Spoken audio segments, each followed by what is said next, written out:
Yunusobodda shu bankagetimizga uchrashdingizmi Nafis aka? Hokim yordamchi bilan gaplashdingizmi? Banka kelinglar dedimmi? Nima yo'nalishda ketyapsizlar? Chorvachilik. Chorvachilik, shu chorva boqishga uyda hamma sharoitlar bor. O'zi chorvaga qiziqasiz. Qancha ketmoqchisiz? 7 million. Hozirgi kunda bizda o'sha hokim yordamchi tomonidan beriladigan kredit bor. 18%dan 3 yilga.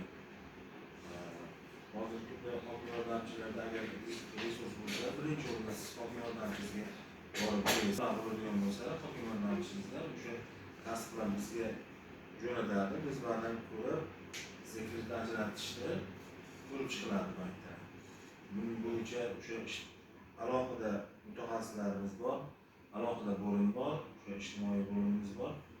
Ijtimoiy kreditlarni beradigan Bahromjon degan yigit kelib uchrab, shu kishi bilan kreditingizni chiqarib, shu chora faoliyatingizni davom ettirsangiz bo'ladi. Faqat birinchi siz hokim yordamchi bilan gaplashing.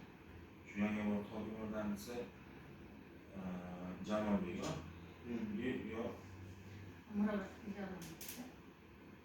Jalolbekmi? Shu Jalolbek bilan gaplashib, hozirgi kunda resursi bormi yo'qmi aniqlashtirib, birinchi unga murojaat qilasiz.